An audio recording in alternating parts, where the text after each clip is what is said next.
Hi friends, this is Ravi Bagar and look into the concept called memory hierarchy. Memory is the one which stores the data or the informations. There are mainly two types of the memories, primary memory and the secondary memory.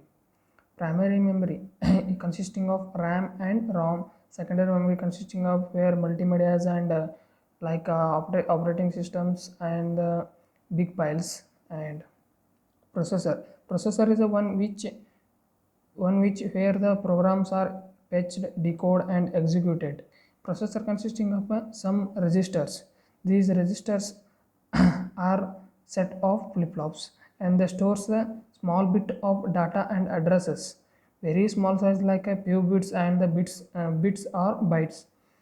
Let us look into the primary memory. Primary memory is a it is a main memory. It consisting of a RAM and ROM.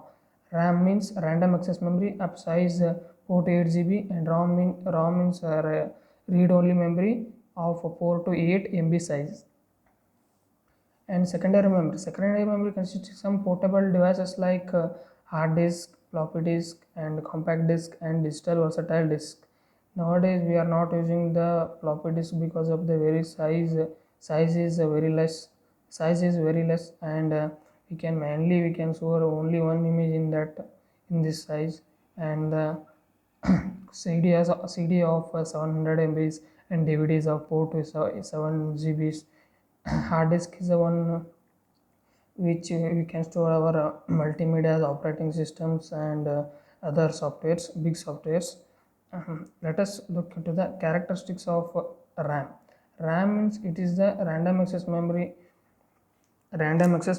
and RAM is writable, hence it is used for the day-to-day operations.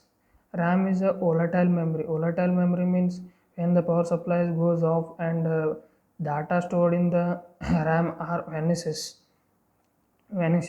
and it is made up of a semiconductor materials and it is like a chip and it is a size of 4 to 8 GBs and the ROM is a read-only memory and it stores the permanent informations like BIOS program. BIOS program is the one which basic input output system and it is the non-volatile memory and the size of 4 to 8 MBs. Let us look into the why we need the primary memory and secondary memories. Processor will work processor will run at in gigahertz, 1 giga, 3 gigahertz, 4 gigahertz and where the secondary memory is, it is like a type of a construction of magnetic. It works on the magnetic field.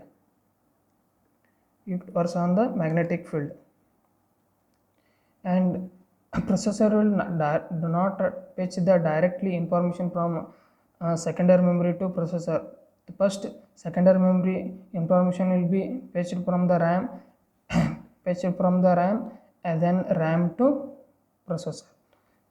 Here the RAM is works at in the gigahertz only and secondary memory is works less than that, only less speed and the speed matches between the only processor and the RAM. That's why the processor will not fetch the directly information from the secondary memory to the processor, then it will be fetched from the RAM to processor. And why we need the ROM? When the power supply is off, when we turn on the computers and there is no information is stored in the RAM, and the processor will directly go to the RAM and processor will directly go to the ROM and ROM initializes and goes to the hard disk and which will be opens the desktops and my computers. Then it will come to the RAM, it will initialize the RAM, then the data is moved from the RAM to ROM. ROM is needed for the only initializing the data when the power supply is on and there is nothing is stored in the RAM. we can see, we have seen that it is a volatile memory. That's why when the power supply is off and power supply is off, RAM, the data stored in the RAM is vanished. That's why ROM will initialize the data, and the hard disk will initialize the data, like turning on the desktop, and it will fetch from the it will go to the RAM, and the RAM to processors.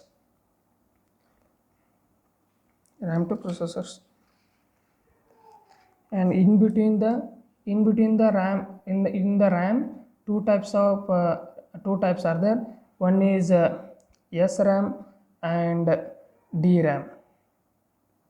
S means static RAM and DRAM means dynamic RAM. Static RAMs are mainly made up of the flip-flops, and the dynamic RAMs mainly made up of the capacitors. Static RAMs are very costly because of its speed is very high, and dynamic RAMs are less cost than the static RAMs. And where it uses the capacitor. Let us look into that.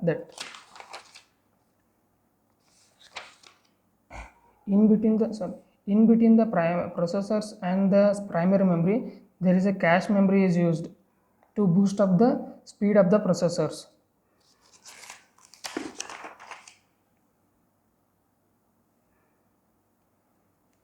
Cache memory, it is the fastest form of the memory, and it uses the SROM, and it is the main memory uses the DRAM. Here main memory uses the DRAM, and cache memory uses the SRAM. We have seen that SRAM uses the flip-flop, and which is faster than the DRAMs, and DRAM uses the capacitors, and where the speed is less than the SRAM, because of the capacitor will take to charge and discharge, some time to charge and discharge time. That's why the speed is less, and the SRAM speed is more, and it is the costlier than the DRAM.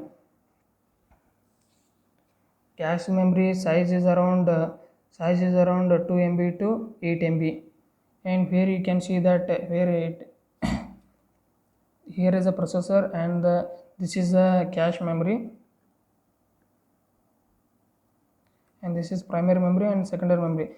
The data will be fetched from the secondary memory to primary memory, and primary memory to cache memory to processor, where primary memory is DRAM is used, and in cache memory SRAM is used, and it is a size of 2 MB to 8 MB, and cost of the cache memory is too high because of it uses the SRAM.